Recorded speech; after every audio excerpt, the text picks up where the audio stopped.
I was so nervous, but Uncle Patrick Stewart, called me and gave me a pep talk because my dad told him, like, she's freaking the fuck out. It was like a 3-hour recording session for a pinball machine. It was a full campaign. Date Everything was such a fun project to work on. In the end, it was like every single person in the voice acting industry all together in one game. And I met Matt through Overwatch League. And then he asked me one day, he's like, hey, do you want to be a guest? I was like, yeah. I'm Naomi, and this is Game Rant's Pause for Thought, the show where I sit down with the most talented voices in gaming. We've got the incredible Mica Burton. From hosting some of gaming's biggest events to playing Alondra in Star Trek Picard, to playing the most intense game of D&D on Critical Role, Mica has done a little bit of everything in this industry. We dive into her journey in the space, her latest passions in storytelling, and what she's working on next, and of course, we talk about some of her favorite video games. All in today's episode. Mica, welcome to the show. It's so good to have you. Thank you. It's so good to be here. Yeah, I'm so excited to chat with you. You have been on a whirlwind trip in Japan, so I want to know all about that. And I want to know what you've been up to these days. But let's start with Japan. You just got back a couple weeks ago, I thought? Yeah, a couple weeks ago. Yeah. How was the trip? Like, what did you end up doing while you were there? It was so incredible. I've been a couple times before. But they've usually been like whirlwind trips, like, oh, you're there for 2 days. So you go to Tokyo, you go to Kyoto, you go to Hakone, you bam, bam, bam. But I was there for a little over a month because I was doing a language immersion program, which was really fun. And so it was different because I was in an Airbnb. So I had like my own apartment. I had like cooked dinner, I went to the same coffee shop. There was a grocery store right under my Airbnb. So I saw the same people. It felt like living there, which is something that I've always kind of wanted to do. Not just in like the weeby way, but like, even though the weeb way is a part of it, but like, it's, when you like vibe with, when you vibe with the vibe of some place, you're like, oh, these people kind of get me, it's, I'm very to myself. I'm very quiet. I'm very respectful. And you're not looked at weird when you eat alone. I keep to myself on the train and I love it like that. I always tell my friends I get into polite fights, like the no you, no you, no you, no you. And then growing up as a nerd here, it was like all of us in this generation are like, oh, we had to walk uphill both ways when we were nerds. And still as adults, people are like, oh, you put keychains on your backpack, like, oh my god, you watch anime, you like collect figurines. But the first time I went to Japan in 2016, I was like, I saw this one salary man as we were heading to the train, and he just had it like his normal black backpack on with a Pikachu dangling off of it, and I was like, god damn it, exactly right. And this trip, coincidentally, a couple friends were there at the same time as me, because shout out to my friend Nate. He was performing at the Sonic 30th anniversary. He was doing the live show singing Sonic songs. And he just happened to be there when I was there. So I hung out with Nate and his wife, Anna, who are both really good friends of mine. And Anna and I kept going out shopping. We're both huge nerds. And we ended up just talking about the whimsy. Like the whimsy of Japan. There's a lot of the culture of like buy your bootstraps and like, don't show fun sometimes here. It's like, wearing Lolita out you get made fun of here, right? But it's like, it's the whimsy, all the outfits at Disneyland, the whimsy. So that's, you know what I mean? So that's kind of that, and also the food, like the walk. I love a walkable city. I love the public transport, so excellent over there. So all of that combined, I'm like, I feel like I could live there, because I got a month experience of it, and I was like, yeah, that's doable. That's the best, when you go to a city and you're not even like putting pressure on like going to all the usual tourist attractions. You're just there to like pretend like you live there for a little bit, and that's the best time. Yeah. It really is. And I know that I'm not crazy to be like, oh God, I could totally live in this other country. Because I've definitely had other friends who were like, oh, I went to England, or I have a friend that just like, she went to Glasgow and she came back and she's like, so I'm moving there. Oh yeah, just like straight up. Yeah, she just connected with it so hard that she's like, oh, I'm just going to go there. I'm just going to move there, you know? And it's the same Wow. with cities in America. I think that, you know, Hmm. if you visit somewhere, people are like, oh, I want to live in New York. Oh, I want to live in Los Angeles. Yeah. It's the same for countries, in my opinion. It's a little different because it's like, you know, different culture, but I'd argue in America, it's kind of the same. Living in Los Angeles is way different than living in like Houston. Yeah, totally. Even like you said, New York, like they're completely different cities, you know, and different cultures. And Mm-hmm. do you remember like what it was that really put you on to Japan? Was it just watching a bunch of anime and you're like, I need to go to this place?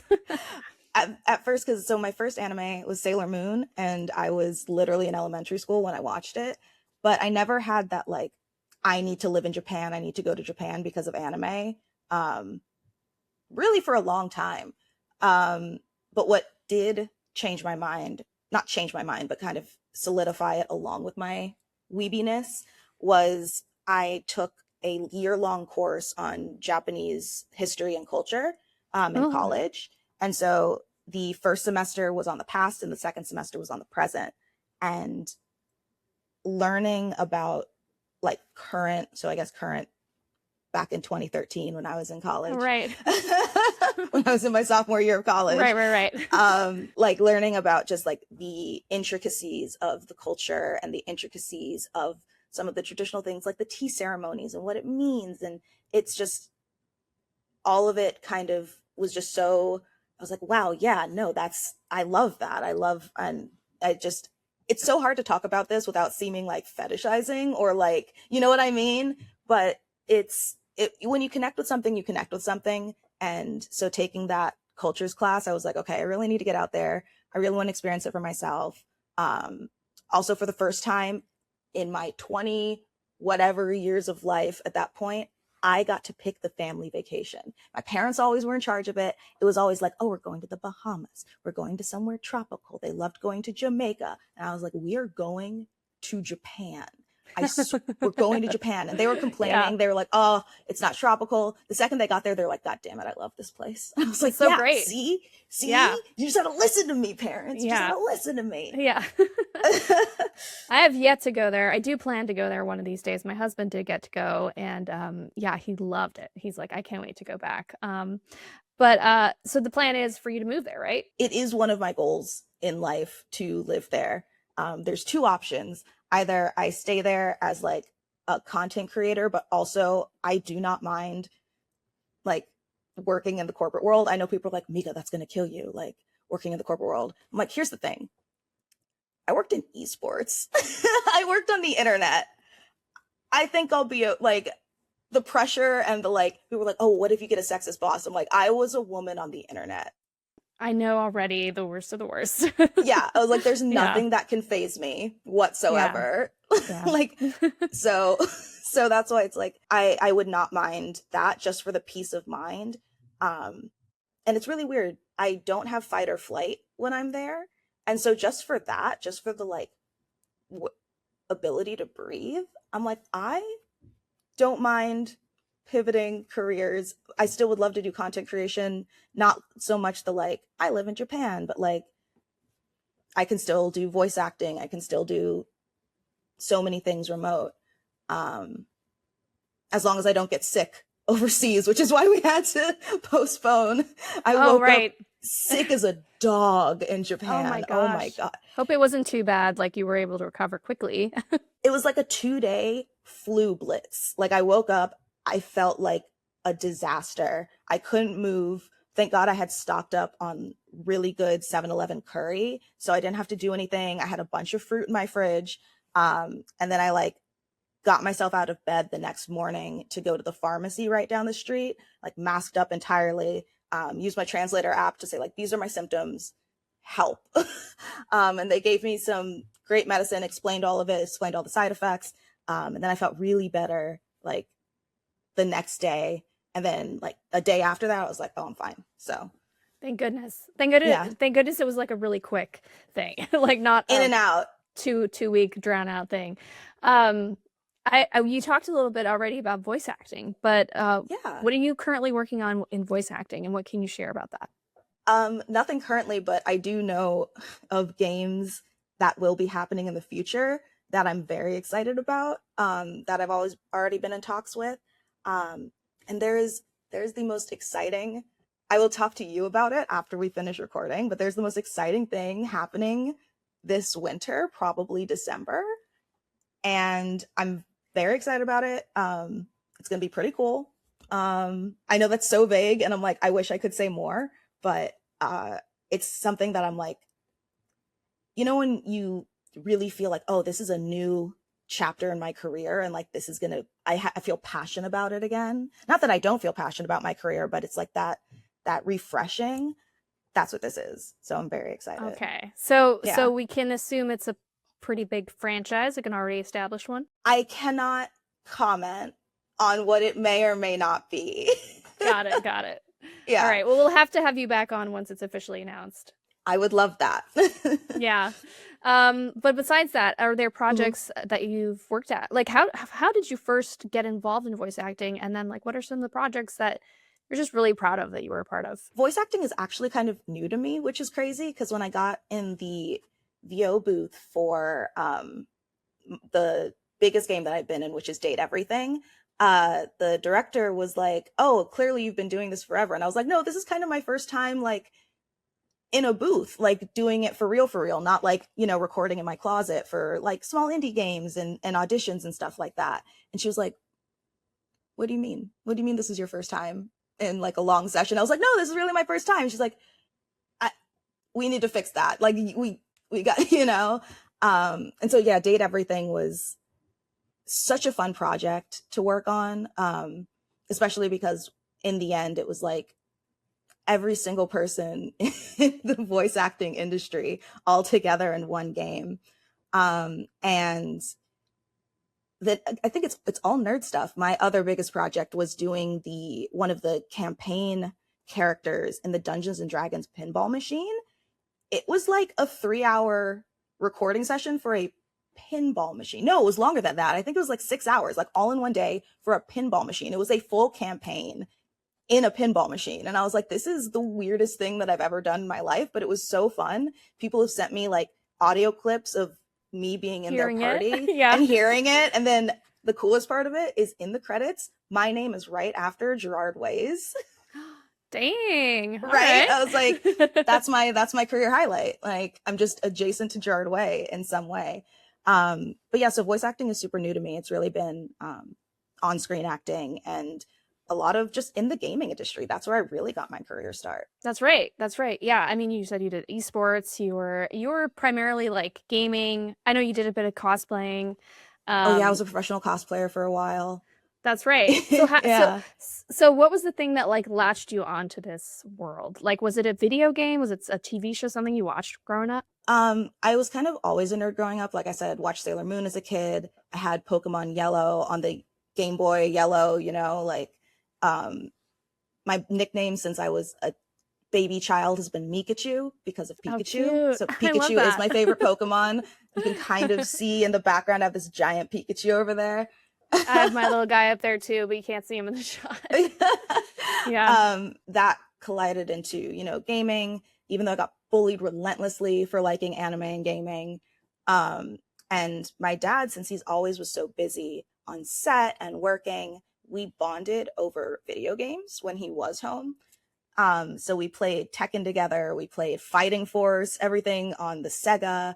I remember we were playing one of the later game, Tomb Raiders, and it was just when like online gaming guides were kind of coming out with the ASCII art in the beginning.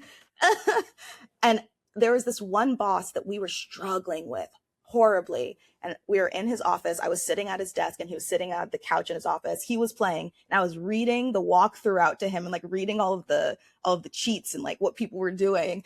And it was like, that's a core memory for me. And then when he got too busy, I just kept gaming.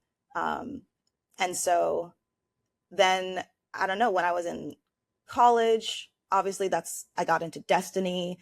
You know, it's all of those that kept happening. I was like a Halo girly. I was a Call of Duty girly. And then I started working at an internet company. And then I got into gaming journalism, which I didn't think that I ever would. I thought, you know, I'd probably go on to be a streamer or something. but I loved working at E3. I loved, knowing what was happening on the ground for gaming.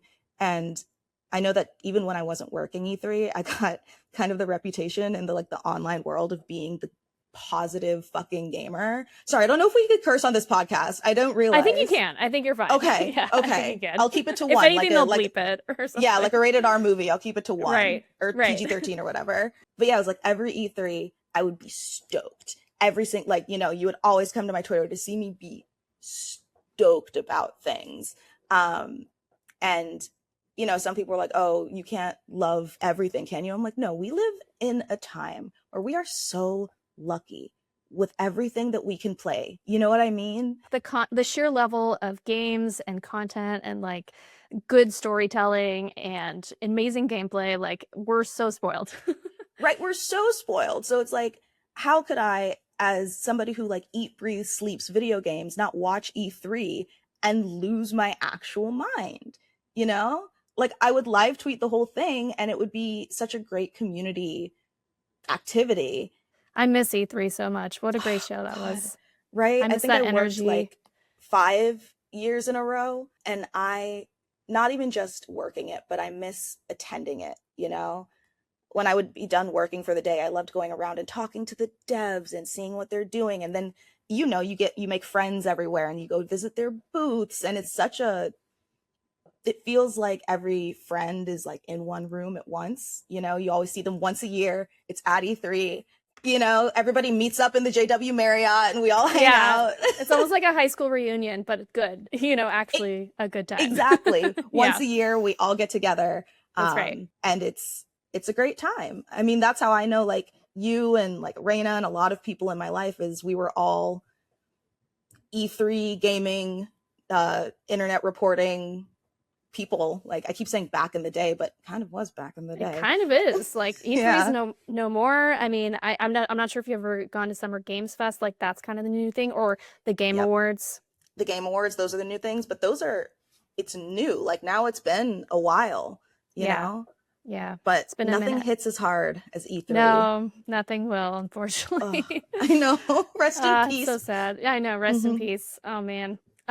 So you started journalism, which I remember those days. I remember watching your videos and the content that you would put out. It was so cool back in the day seeing that. But you also went on to do a bunch of stuff after that. You did Critical Role, which is huge. Yes, it's funny. Everybody asks how I got into these careers since it's been 8 all back to back, and sometimes they overlap. I did hosting a lot, still do, hosting from cosplay contest to the spelling bee, which was pretty cool. Yeah, interesting. Right? Total wide range there, hosting at E3, but people always go, oh, how did you do this? A lot of them, I say I tripped into it. I did cosplay for fun, and then a friend was like, why don't you sell photos? And then that started working, and I got traction on Twitter for my posts. And then a con reached out to me and was like, do you want to be a guest? I was like, I can do that. And then I started cosplay guesting, and I was a professional cosplayer. Total accident. I wasn't seeking that out, Same with hosting. Total accident. Wasn't seeking that out. Professional D&D. It was when I still lived in Austin. I think Dungeons and Dragons Wizard of the Coast just reached out. I don't remember why, but it was one of the first live campaigns that they ever did. It was me, Dante Bosco, Kraken, and somebody else, I think. And it was, God, I forgot who our DM was, but it was ancient, 2016. Right when they were starting to do live campaigns. It wasn't a thing yet. It was it wasn't really a thing. Yeah, it was just okay, here we have people who are remote and they're playing D&D online, and people were like, that's weird. And so then after that, when the community started growing, I always was there talking to people at Wizards and D&D and stuff, and I started doing more campaigns, and I met Matt through Overwatch League, right? Because he's a voice in Overwatch, and so I met him once, and then I did something with him with Geek and Sundry. So I was playing at a tabletop with him, and those were our 2 interactions. And then we started hanging and talking. And then I never watched Critical Role. I knew it was there. I knew it was something Matt did, but I was like, that is a lot of episodes. And you guys are in campaign 2 now. I didn't even watch campaign 1. Are they connected? I don't know. I love you. I know you guys are successful, right? And then he asked me one day, he's like, hey, do you want to be a guest? I was like, yeah. Yes. Yeah, I'm down. I was like, Yeah. I don't know what I'm getting myself into, but sure. I'm super down. And it was really cool. I was supposed to be on 1 episode. I was in, I think 2 or 3. I had a really great time. Rini is a character that I will always cherish. My dog's name is Rini, actually.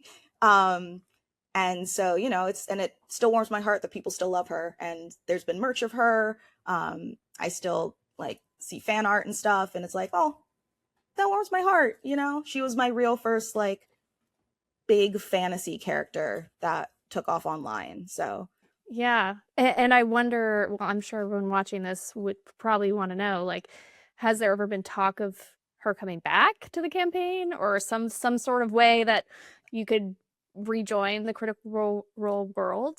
Perhaps as her as a ghost or something. I don't know. I just would a guest love character to come back as her. Maybe a guest character. I'm pretty sure like a guest character someday. But Rini was mentioned twice in the campaign. I remember because they were like passing by where she lived, and everybody was like tweeting at me like, "Oh my God, Rini mentioned." So it's just, I mean, even so, it's like it's really cool to be a part of the lore, and you know, with the Mighty Nine show being animated, eventually they have to get to Rini, and I do voice act, and everybody voices their own character. So that's a little teaser. That's a little Yeah. teaser for upcoming stuff. Okay, I'm excited. upcoming That's in really like a cool. couple years, but I know, you it might be a minute. Yeah. They got a lot to get through before then. Exactly. But I'm not seeing it stopping anytime soon. The show's doing so well. Exactly. Yeah. But I had to ask, of course, because I'm sure everyone wants to know. They love your character. Like, it's very clear.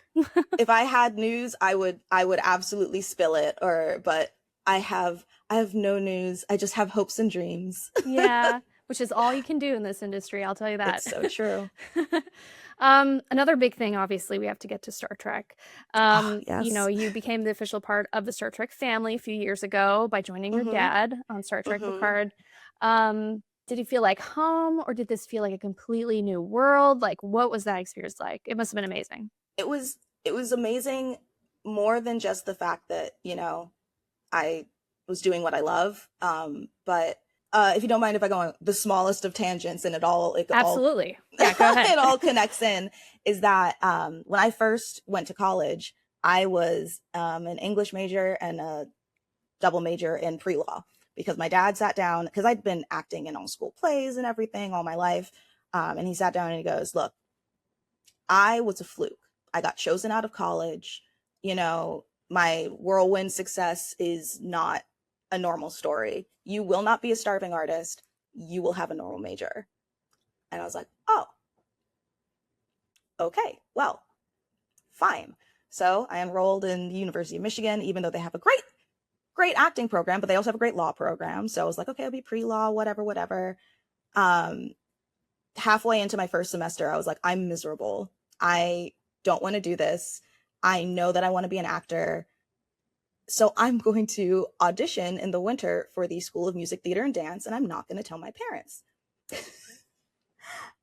And I made sure to like not mention dad, like sure, same name, but no correlation. You know, I just under the radar auditioned.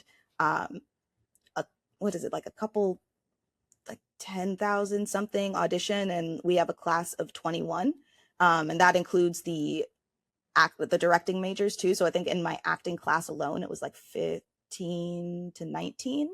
And transfers, there's usually like one transfer. So I was the one transfer, even though it was an internal transfer, in this class. And the night before my audition, I kind of told him, or it was like the day or two before. And he was like, okay, if you get into this school, I will have to take you seriously as an actor, because that is crazy. That is a lot of dedication. And this is a school that knows what it's talking about. Like the Michigan Mafia is real. You know, if you go on Broadway, you will see a Michigan alum pretty much in every show. Like, yeah, they produce some crack talent. Darren Criss, called a claim to fame. And so I auditioned, and I was so stressed that the very next day I got the flu. I mean, I woke up miserable. You know, when your body is like, okay, you're done, shuts down. It's been holding off being sick. Your immune system just gives up.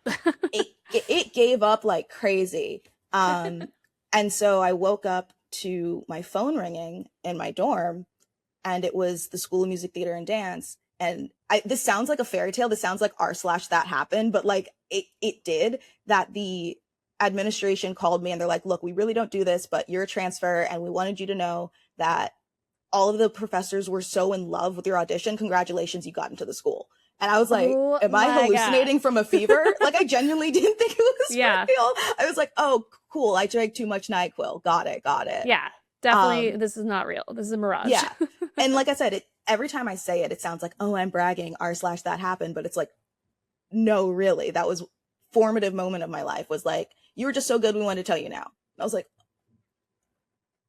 what? That's crazy. Especially with someone with huge imposter syndrome. I'm like, that doesn't, still to this day, I'm like, I wasn't that good. Like, yeah, I don't know. Something went wrong. But I do think it's because the night before I was so nervous, but Uncle Patrik Stewart, called me and gave me a pep talk, because my dad told him, like, she's freaking the fuck out.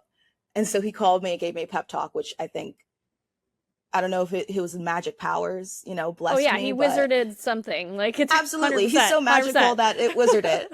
Yeah. So I think all of that to say is that because I wanted to divorce myself so much from being LeVar Burton's daughter, but I acknowledge it.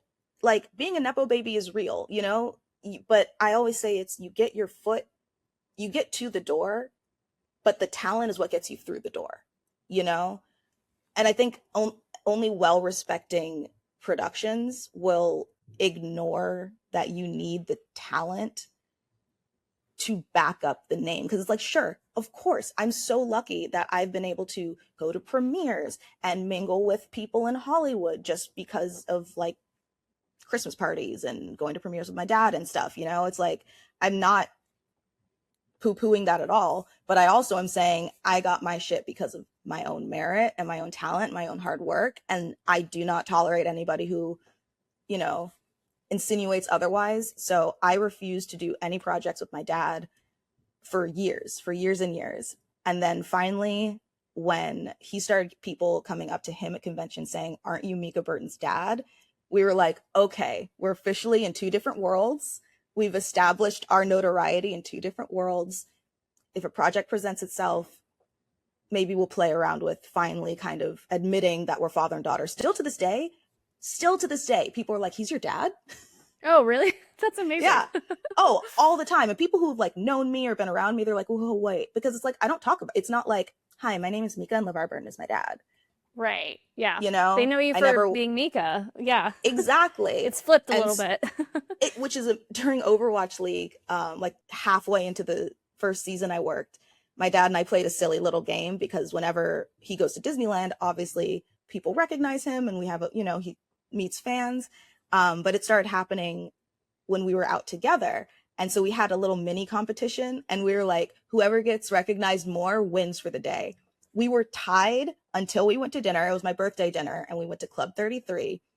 And the waiter came up and he was like, I just need to say I'm a huge Overwatch League fan, Mica. And he lifted up his pant leg to show he was wearing like Philadelphia like socks, or maybe it was like one of the like Texas Outlaws like socks Texas or something. And I was yeah. Oh my, you're literally wearing Overwatch League merch right now. And that was the last one. My dad was like, congratulations. You won. Congratulations. That's birthday present. I'll tell you that. Right, that's birthday present. I was like, yes, I won the stupid competition. But so all of that to say, I actually did audition for my role as his daughter. There were two daughters. I got one of the roles, and my now honorary sister, Ashley, got the second role. And it was such a whirlwind. It was so different because I was always part of the Star Trek family. Obviously, like, they were all there when I was literally born. My dad's groomsmen was the cast of Next Generation, so they've known me since I literally took my first breath. And it's really nice to see, because like, we are all family. Like, we love and support each other. My dad and Brent, I think, talk every week, you know. That's why I call them Uncle Brent, Uncle Michael, Uncle Patrik, Aunt Marina, because that's real. That's, you know, that's what I've been calling them. Being with them on set professionally was so different because we looked at each other as coworkers and they respected me as their coworker. And I think that that was so important, you know, that it wasn't just, oh, Mica, who we've known, you know, she's with us. It was like, she's an actor. And so, yeah, that was really cool. But we all did have that moment that when I wore the uniform on set, everybody cried. Everybody had an emotional moment. It was during my fitting, I FaceTimed my dad and he broke into tears. He was just like, I can't believe you're wearing a Starfleet uniform. Like, this is amazing. I can only imagine what that was like. So that must have been so incredible. Yeah, before we all locked in, everybody was like, oh my God, it's our baby. Like, she's in a Starfleet uniform. Okay, everybody work, you know? Do you remember the first time you were on set, like seeing the set? What did that feel like? What was that experience like? And do you remember little like bits and pieces of what that world felt like? The first time I stepped on set, during our first rehearsal on my first day of work, it was surreal in a way that, you know, when I was a kid, I was once on, I don't think it was technically the Next Generation set, but it was, I think, Deep Space Nine, because my dad was directing something. But I was a kid, you know, so it's like I saw the old school versions, but I was like, wait, this is my bridge. This is my Enterprise. Like, I still, to this day, I think that it's not real.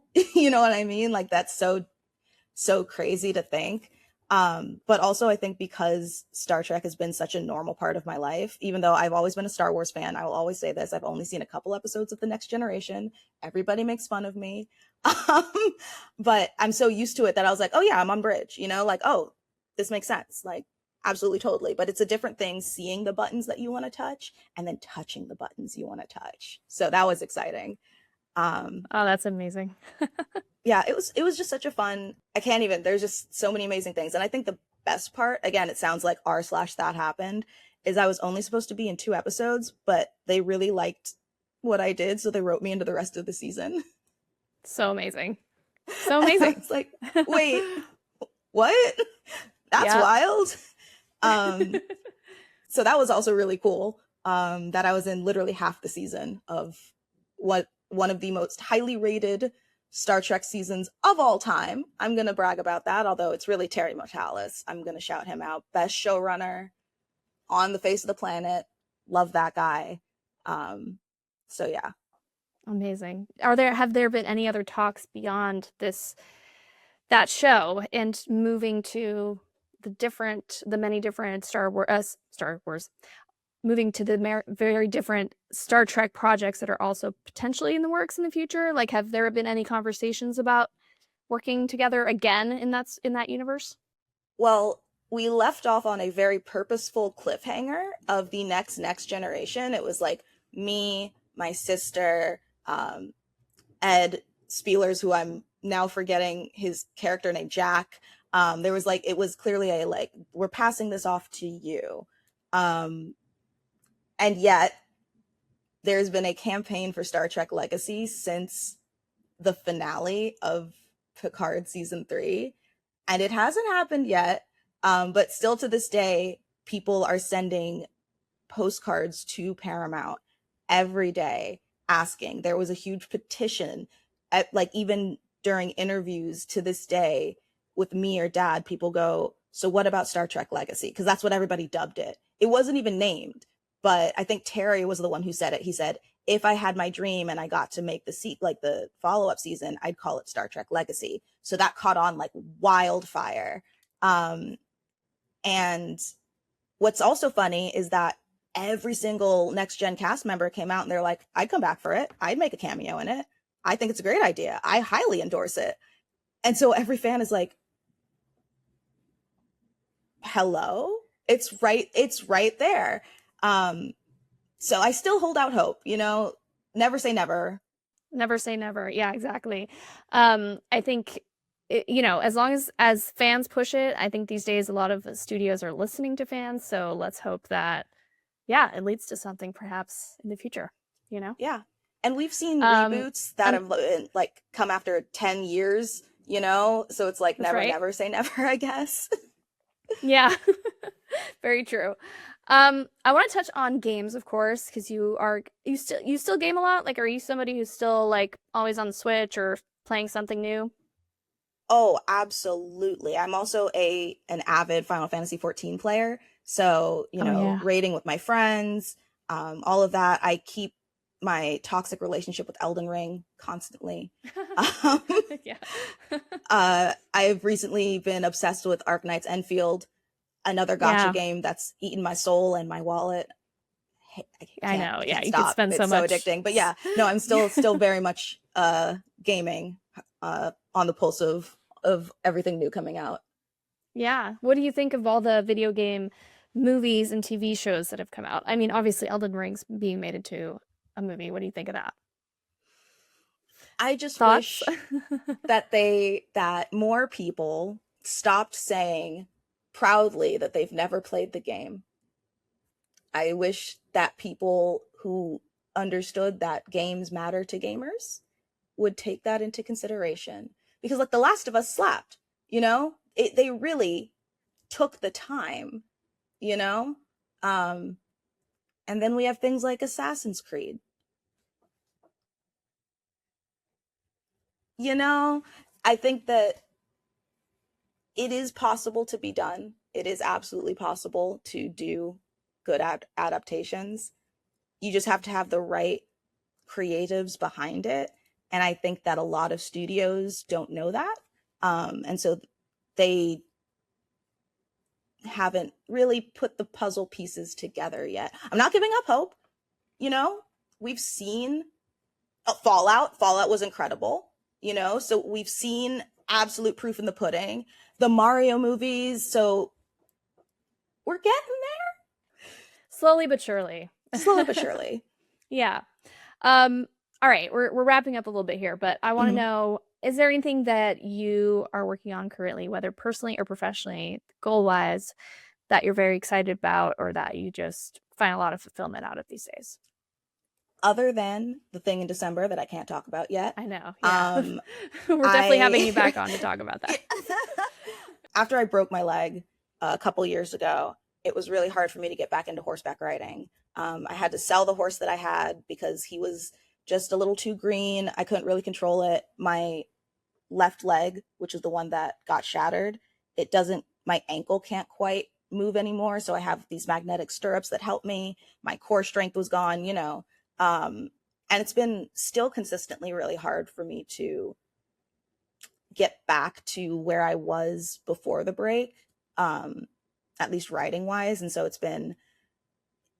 it's hard, when you remember how good you were at something and then starting from square one and you feel so kind of crappy about it because you're like, God, I remember what I could do, but my body won't do it.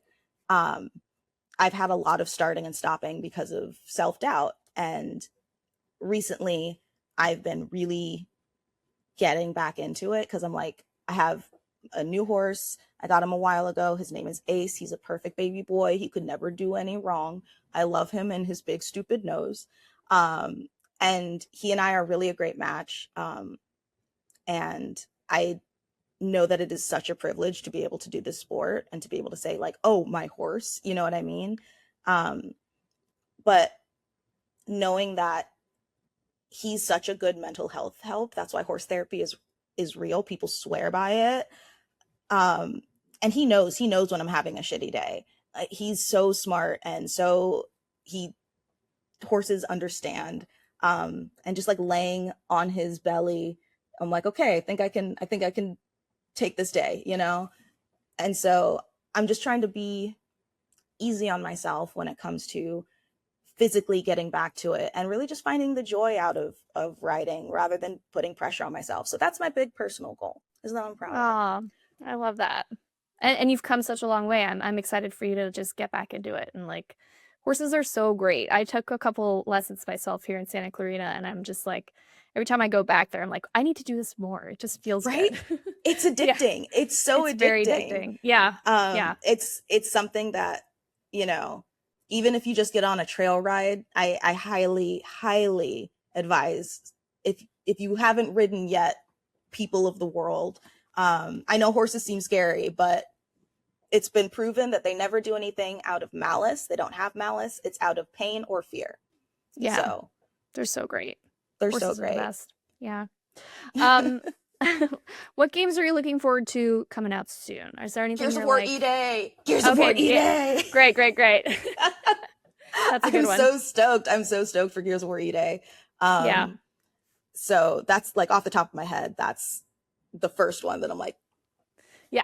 That's on your list. You're waiting. That's on my list. Yeah. That's on my list. And then Final Fantasy 14 Evercold.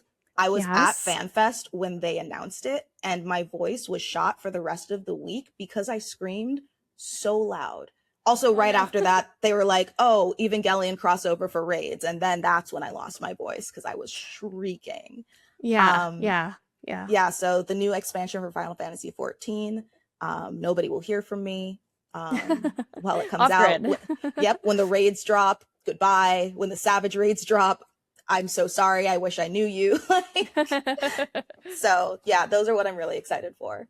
Those are good. Okay. Wait, how about you? Tell me what you're excited for. What games I'm waiting for play? Wolverine. Very stoked for Wolverine. I'm already replaying through Spider-Man 2. Like, this is just, I love Insomniac. I love all their games. I play all of them. They do such a great job.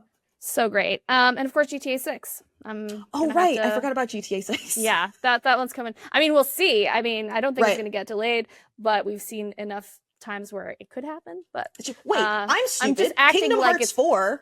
Why? Oh, yeah. What? Yeah, that just got announced. The game that means the most to me in the world. I mean, I was asleep when it got, like, the trailer dropped, and I woke up to texts and Instagram DMs of like, Mica, did you see? Mica, at Mica, what is wrong with you? I'm like, I'm sorry, I was asleep. God, that's amazing. Big deal. Anyway, sorry. All right, good. I'm glad you remembered that one. Yeah. No, it's good. I'm glad you did. Okay, well, let's segue to my last question, which is perfect. 3 games that define you as a gamer. If you were to only pick 3 that define you in whatever way, what would they be? That's mean. First of all, I know. I'm sorry. It's a tough one, but I think you'll see it's not as hard as it might seem. I'm going to have to conflate one only because I have a tattoo that conflates one. I have 4 flowers on my calf of the 3 most formative Final Fantasy games in my life, and every flower reminds you of hope and friendship will always get you through. I have the lily from 7. I have the fictional Sil Blossom from 15. And I have the flower from 14. I don't want to spoil the name for it, but those are very meaningful. So I'm going to say those 3 Final Fantasies right there. Pokemon Ruby specifically.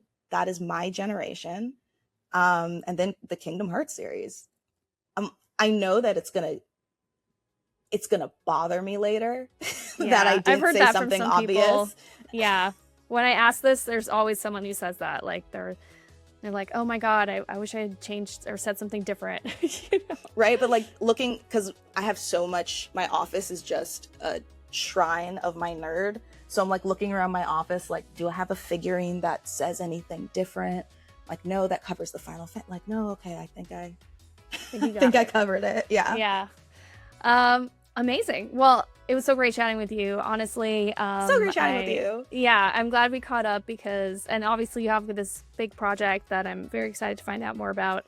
And just keep crushing it out there. It is hard to be a girl on the internet or woman on the internet, I will say. Oof. So it's gotta band together and stay strong, right? Absolutely. Well, I hope you have a great rest of your week. And thanks again for coming on the show. Talk to you soon. Thanks, you too. Bye. Thanks for watching my hang with Mica Burton. If you like what we do here, I highly recommend you hit that subscribe button to ensure more of these come your way every week. Appreciate you a bunch, and I'll see you guys next week.